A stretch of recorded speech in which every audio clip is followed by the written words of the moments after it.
Olá a todos, sejam muito bem-vindos a mais um Talk Agro, podcast do Senar Rio Grande do Sul. Eu sou Henrique Padilha, host desse podcast, e hoje temos a imensa satisfação de termos o convidado aqui, Bruno Teixeira. Olá, Bruno, seja muito bem-vindo. Muito prazer estar aqui com vocês, agradeço o convite, a lembrança, né, de vir conversar aqui um pouquinho do que a gente vem fazendo aí, do que tem de novidade pro pessoal. Maravilha, obrigado pela participação e o deslocamento até aqui Porto Alegre, né, que bom que a gente conseguiu juntar agendas, já estava com um curso perto aqui em Barra do Ribeiro. Sim. E engajou para a gente ter essa conversa aqui e certamente vai trazer alguns insights, algumas experiências para a gente também fazer essa troca aí com o produtor rural que acompanha o nosso canal.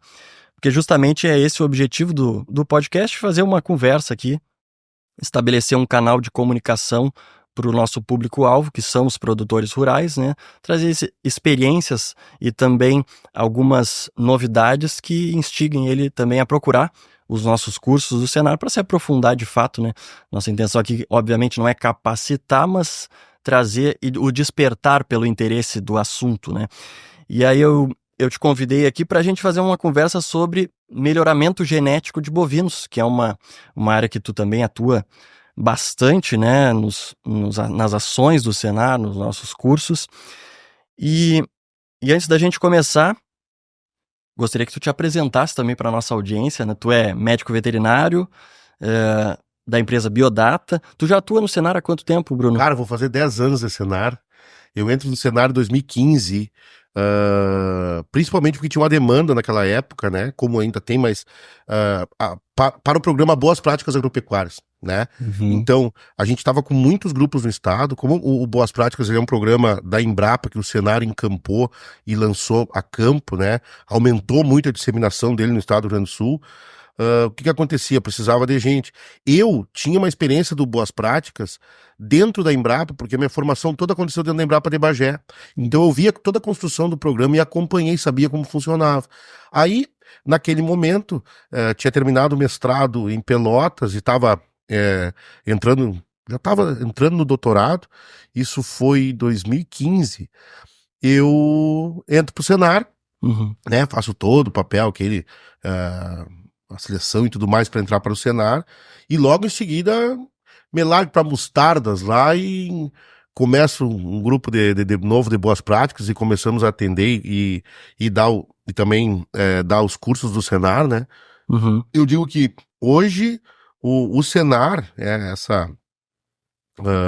esse funcionamento, a forma como o Senar atende e essa prestação de serviço que a gente faz junto ao Senar, cara, isso me possibilitou conhecer todas as regiões do Rio Grande do Sul. Hoje não tem um canto do Rio Grande que eu possa dizer assim, eu não sei, posso não saber a cidade específica, mas eu cruzei do lado, eu tive em alguma propriedade, eu atendi alguém perto, dei um curso em alguma cidade. Isso é bacana no sentido de que um estado do nosso tamanho, que não é um estado pequeno, podemos dizer assim, em comparação ao resto do país, porém uma diversidade regional imensa, formas de produzir, dificuldades, facilidades, cada lugar tem os seus prós e seus contras, sim, né? Sim. Mas tu reside em Bagé, né? Eu resido em Bagé, eu sou de São Gabriel, resido em Bagé. A Biodata é uma empresa que somos 4, né? Tem o Rodrigo Costa, que também presta serviço ao Senar, né? Que é engenheiro agrônomo. O Gabriel Campos, que daí é agrônomo, mas aí ele trabalha focado dentro dos projetos de melhoramento dentro da Biodata. E o Leandro Lunardini Cardoso, que ontem, inclusive, tá lá no Universo Pecuário, lá que o pessoal tava dando palestra no Fórum Genética e Reprodução, lá em Lavras do Sul. Bacana. E nessa tua atuação do Senar, hoje tu ministra quais os cursos especificamente? Os quantos, né? A gente... mas basicamente os cursos de bovinos, né? Reprodução em bovinos de corte, manejo sanitário de bovinos de corte, desmame e recria de bovino de corte, suplementação e confinamento, e o curso de manejo reprodutivo de ovinos, que, inclusive, além de tudo, isso também sou produtor rural, né? Legal. Temos atendemos a propriedade da família em Cachoeira do Sul, da família da minha esposa, onde temos uma cabanha de ovinos, né? E produzimos genética também, ovina para comercialização. Começamos há um tempo atrás, tem integração lavoura-pecuária, tem gado de cria também. Então, a gente também tem sabe bem como é que é os problemas dentro de casa, né? Sim, do pessoal. Consegue aplicar na Esses prática. desafios, né? Mas andamos por aí, né? Disseminando conhecimento, conversando, eu digo, acho que a gente como instrutor do Senar, principalmente, o cara funciona muito como uma abelha, cara. Porque às vezes o produtor não tem tempo de estar indo nos lugares ver as coisas, mas a gente tá num lugar, né? Pega aquilo lá, vai polinizar uma coisa que tu aprendeu num lugar, tu leva para outro. Sim. A gente é quase que um mensageiro de coisas que vai vendo. Não que saiba tudo, mas a experiência, a estrada e os caminhos, eles vão ter entregando pelo menos muitas, justamente essas experiências de tu disseminar num lugar, em outro, soluções, formas práticas de fazer, Sim. né? Porque às vezes aparecem dificuldades que alguém, em algum momento, daqui a pouco já passou por elas e achou uma solução. E daqui a pouco o cara conseguir transferir isso, eu acho que é uma das principais diferenças que o nosso trabalho, né, faz para os produtores rurais. Que legal. E de receber também, né? Porque além de entregar, tu tem uma vivência, né? Na realidade, o cara tá sempre dando aula, dando curso, conversando com alguém, consultoria. O pessoal às vezes nem se dá conta do quanto a gente tá sempre aprendendo, né? Toda vez que tá dando aula, você tá aprendendo, né? E a dinâmica que o cara tem desses cursos, que é muito mais uma transferência mesmo de tecnologia, digamos assim, um bate-papo, né? Isso auxilia muito, porque o produtor, independente da pessoa, cara, alguma coisa ela tem, ela sabe e ela tem para te ensinar. Alguma experiência, algum conhecimento, alguma coisa ela já passou, ela tem para te entregar. Dificilmente alguém não tem algo que possa te contribuir assim, né? Então isso Ninguém sabe tudo de tudo, né? Claro, ninguém sabe tudo de tudo.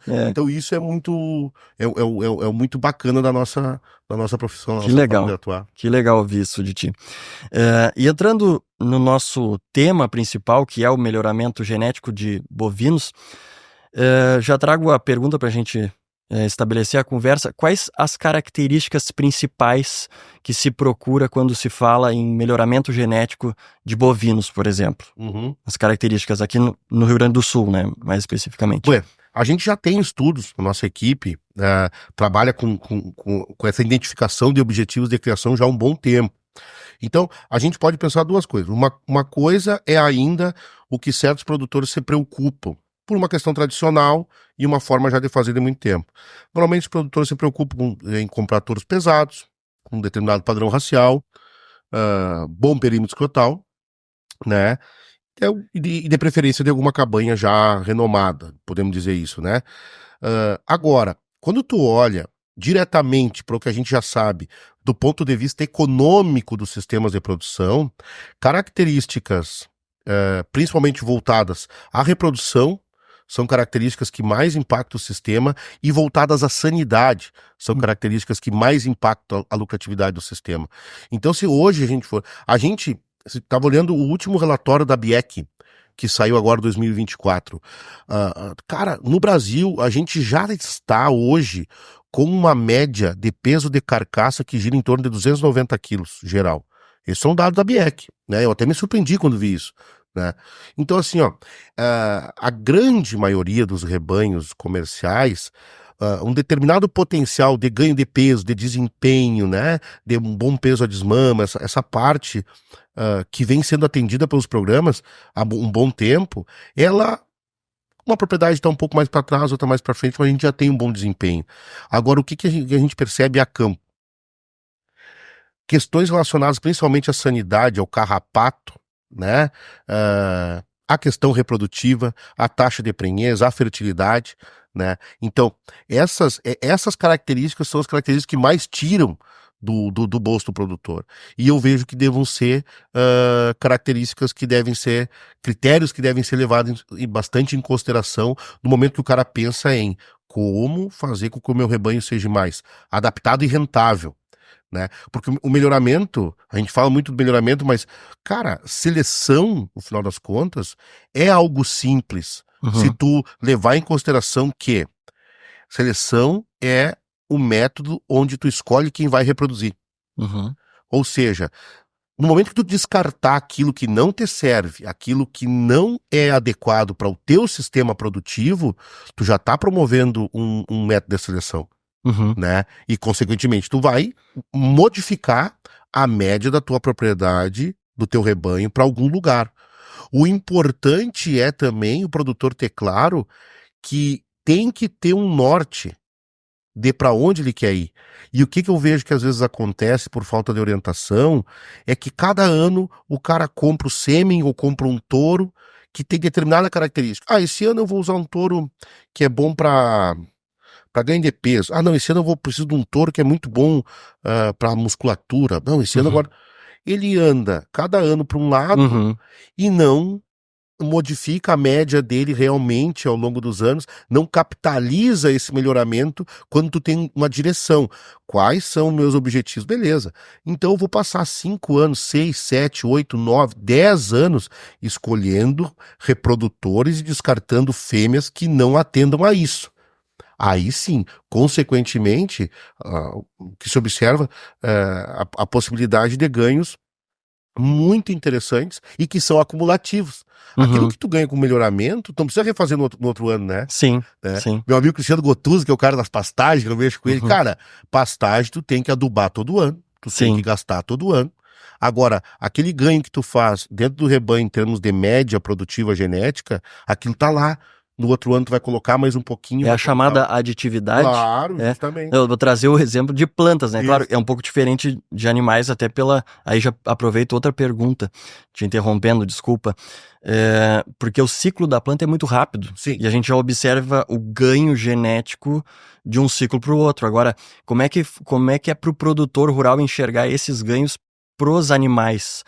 Né, levando em consideração que tem o ciclo de gestação, enfim, né, é diferente da planta, né? A gente tem um intervalo de gerações maior, mas tu pensar assim, ó, eu desde o tempo, saí da faculdade atendendo diretamente o programa Pampa Plus da Associação de Hereford e Braford, e a nossa empresa, durante todo o início dela até o momento, a gente atende também para serviço para esses programas, para o Promebo também, para o programa do Pampa Plus, para a turma também da Conexão Delta G, e a gente todo ano refaz o cálculo, inclusive das propriedades atendidas e dos rebanhos, das tendências genéticas.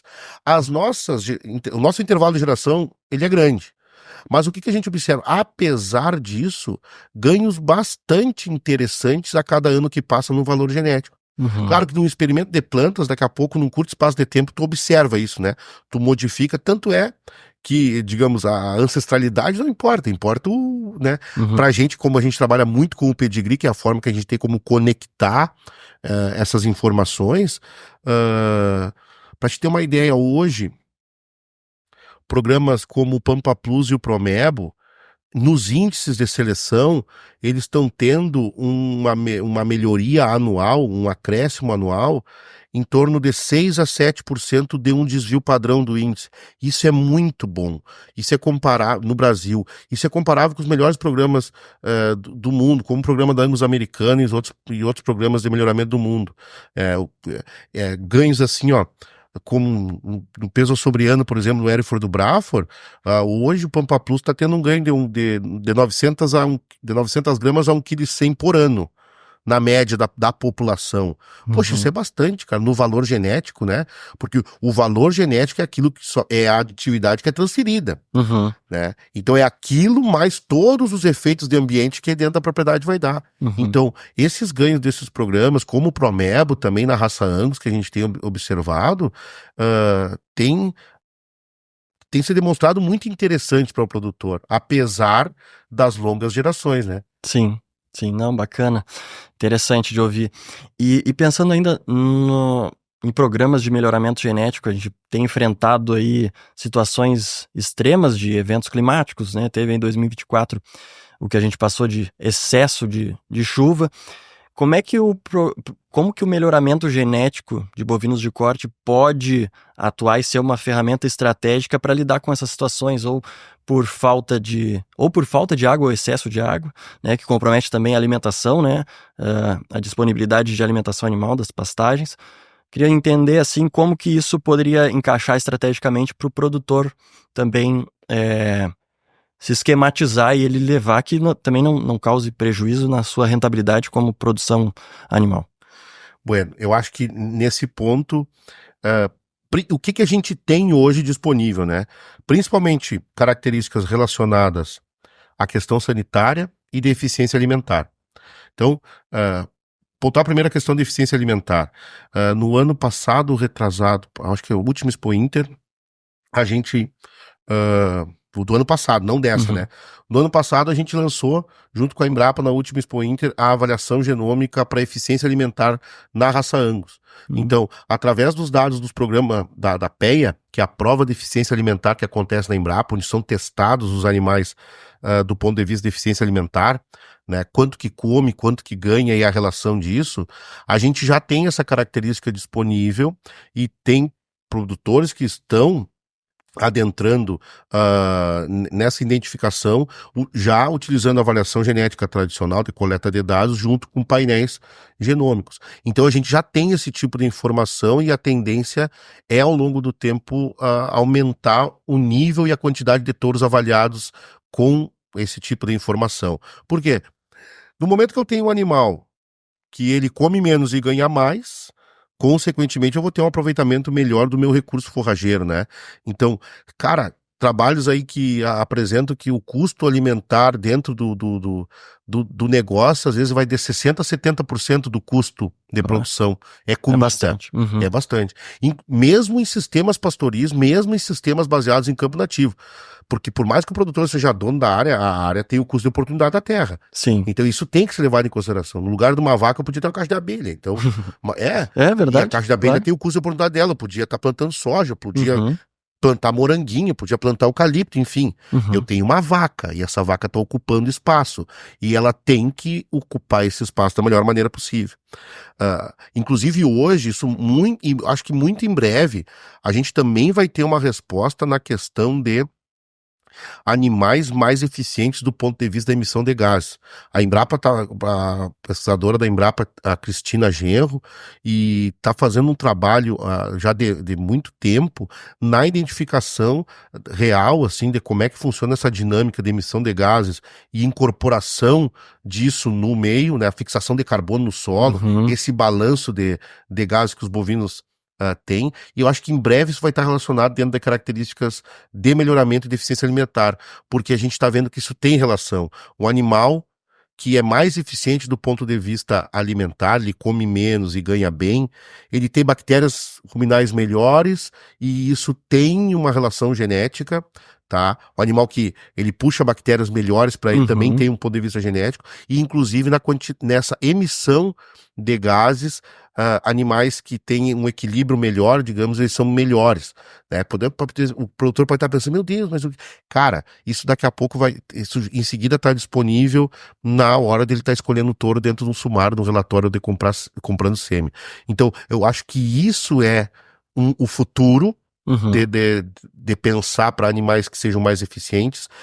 E é o segundo ponto que já faz um tempo que a gente tem disponível, desde 2010, um trabalho espetacular que a Embrapa encabeçou junto com a Conexão Delta G e o Gensis e a Associação Brasileira de Aerofloribrafo, que foi a identificação de características relacionadas para resistência ao carrapato. E esse trabalho já vem de um bom tempo, através da avaliação genômica permitiu isso, né? Um trabalho que reuniu contagens de carrapato junto com a identificação do genoma de praticamente todos os touros pais importantes das raças no Brasil e vários animais genotipados nessas propriedades. Hoje a gente tem essa informação disponível, as propriedades já existe muito, tu vai achar em muito remate, muita catálogo de central de inseminação, touros com informação para resistência ao carrapato. E a gente fez a avaliação disso, levou sêmen desses touros lá para cima pro Mato Grosso do Sul, e a gente testou, né, isso em novilhos que nasceram lá, filhos desses touros, e foram abatidos aos 2 anos. Touro no F1, ou seja, em primeira geração, a gente já tem uma redução de 30% da infestação de carrapato. No Mato Grosso do Sul, tu imagina aqui, um ano como esse, tá, que a gente passou, digo, para fora, na minha situação,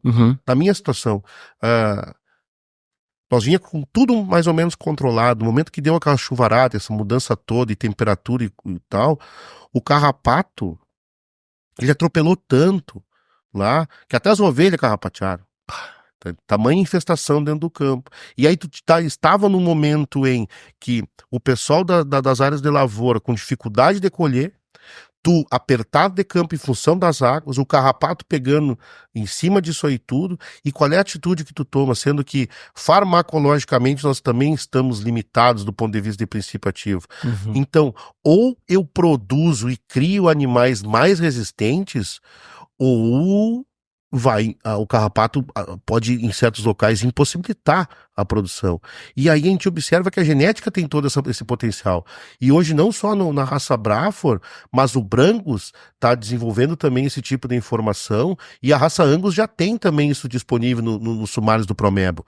Eu já tenho no Angus o índice adaptação, que leva em consideração a resistência ao carrapato e o comprimento de pelo. Então, do ponto de vista climático, né? Comprimento de pelo também tem a ver com adaptação ao meio e tudo mais. Então eu vejo, a gente já tem essas características disponíveis. Basta o produtor entender quais são os tipos de animais, de touros, aonde que ele vai buscar essa característica. Para implementar no seu rebanho.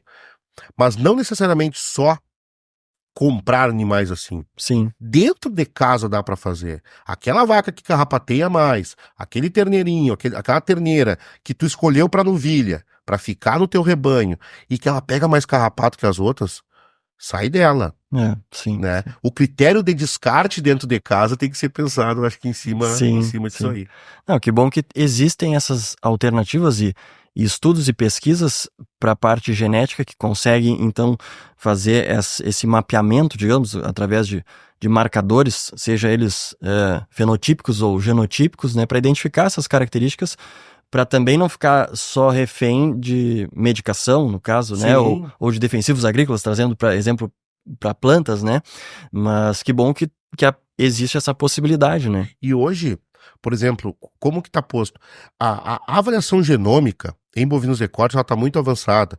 E o método que a gente utiliza, que se chama o método de passo único, né, onde tu consegue, em uma análise, juntar os dados fenotípicos, os dados genéticos e a avaliação genômica. O genético, eu digo, a matriz de parentesco genética, a leitura genômica através dos chips de marcadores, tu consegue corrigir aquele pedigree se tiver algum erro, e tu consegue rodar uma análise com tudo isso ao mesmo tempo. Então,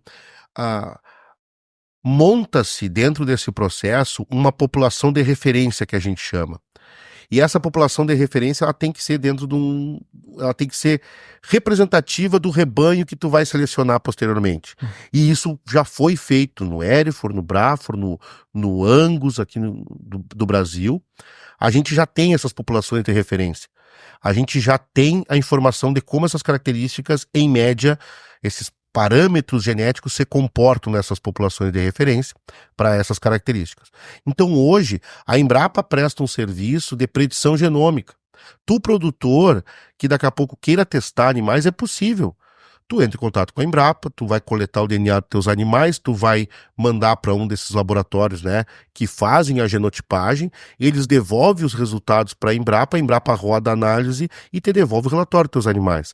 Existe um custo? Existe, mas para o selecionador, de repente, se ele quer entregar no mercado um animal diferenciado, ele quer entender o rebanho dele melhor, daqui a pouco é um custo que pode entrar, né, para dentro do negócio, que, cara, hoje para te testar um touro é em torno de 100 a 120 reais.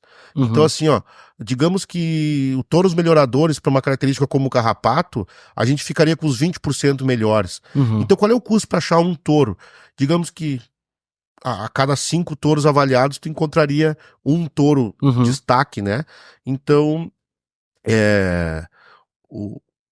existe esse custo, mas ele é um custo, digamos, um investimento que ao médio, longo prazo tende a retornar bastante para dentro da propriedade, em não estar utilizando tantos produtos, ou não tá, o desempenho. Para ter uma ideia, cara, uma infestação média de carrapato no novilho até 2 anos. Um animal que pegou aí, manteve durante 9 meses 60 carrapatos, mais ou menos. Ele tira do produtor, ele deixa desse novilho ganhar em torno de 45 quilos, tá? Então, do nascimento até o abate, o teu novilho de 2 anos, tá? Uhum. Tu tá fazendo tudo certo, tu cria uma raça que bonifica, tu tem a boa pastagem, tu usa o melhor produto, e aí tem um carrapatinho ali que te rouba 45 quilos numa infestação média. Imagina. Se for uma alta infestação, daqui a pouco, 100 carrapatos, em média, que esse bicho pegue, são 60 quilos. Hoje, no preço do boi, no preço do terneiro, R$10, teve a feira, acho que foi a 11, alguns lotes, mas bota aí R$10. São 600 pila por animal. Uhum. Por animal, no lotezinho de 20 novilhos, né? A grande são R$12.000. E aí tu vai juntando, e os dados mostram que o carrapato come no mundo, cara, mais de 4 bilhões de dólares no mundo o carrapato come no produtor. Imagina. Tá. Não, Foram encontrados, cara, o carrapato é um troço assim, que a gente estudando e procurando, foi encontrado fóssil de carrapato, sabe, dentro daqueles ambar que forma seivas das plantas, é? que os caras encontraram fossilizado, tipo do Jurassic Park. Sim. O Jurassic Park era um mosquito. Na realidade não devia ser mosquito, devia ser carrapato. Encontraram o carrapato de dinossauro dentro dos troços, os pesquisadores. Cara, nem os meteoros que destruíram os dinossauros conseguiram ganhar do carrapato, cara. Ou a gente aprende a trabalhar com ele bastante, ou ele impossibilita. Existem propriedades que já impossibilitou o trabalho. Tem gente que arrendou tudo e fechou a porteira e disse, cara, não tem como. Sim. Né? Não, é muito... E isso não pode acontecer.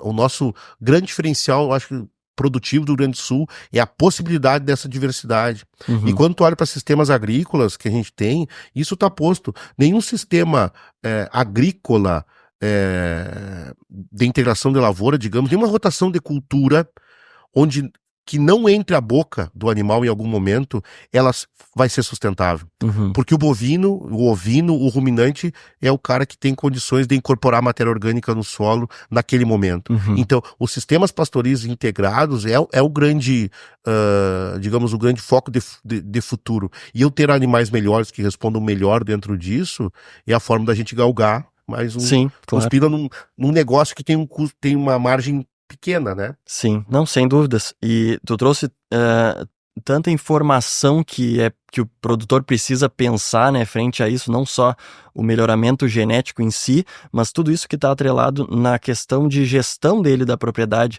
se vale a pena investir nisso ou naquilo, né, pensando na redução de custos, por exemplo, do uso de medicamentos, né, para o controle de carrapatos. Então, eu retomo o assunto de que a gente traz aqui apenas algumas ideias sobre tudo que pode ser estudado, né, e complementado através dos nossos cursos e programas, porque aqui, obviamente, a gente não vai conseguir destrinchá-los. Então vamos botar uma pulga atrás da orelha. Vamos botar uma pulga atrás da orelha. Para tudo isso, tu falou, se tem um carrapato aqui, ele vai me comprometer, né, no rendimento do animal, né, vai comprometer na questão dos custos.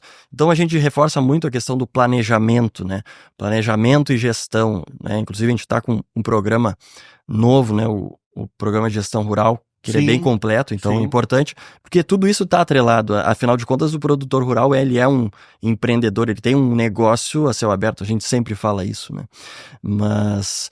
Maravilha, a gente está se encaminhando para os finalmente aqui, já devido ao nosso tempo curto aqui, mas já de antemão gostaria de te agradecer, Bruno, né, pela tua participação aqui, te deslocada do teu município, pelas tuas andanças aí no estado que tu comentou, de vir fazer esse bate-papo também, instigar o nosso público-alvo que está nos assistindo também para acontecer esse despertar aí do interesse pela busca de conhecimento. É importante, eu que agradeço de novo o convite, e a gente está sempre à disposição.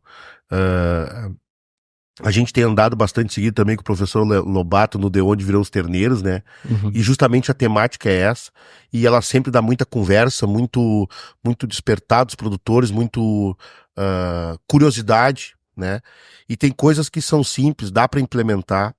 Conhecer o teu rebanho, um brinco de identificação, um caderninho, tá? Tu já começa a saber quem são tuas vacas, quem é que tá repetindo cria, a tua novilha, as novilhas que tu escolheu para ficar, tu entorou elas, quem é que não pegou cria? Ela vai te roubar, tira ela fora, né? Coisas simples assim, quem é o animal que pega mais carrapato, vai descartando. Tem coisas simples que dá para fazer dentro de casa, que às vezes é a tecnologia de processo que a gente chama. Tu não vai gastar mais. É a forma como tu vai olhar pro teu negócio. Coisas que vão impactar. Ao longo do tempo, elas vão impactar, né? E eu agradeço o convite para falar, se é pra gente estar falando pros produtores, pro pessoal. Esse é o nosso trabalho, né? Nosso trabalho é andar por aí, né? Tá bem. Esparramando conhecimento do pessoal. Isso aí, tá bom. Muito obrigado mais uma vez por estar aqui trocando essa ideia.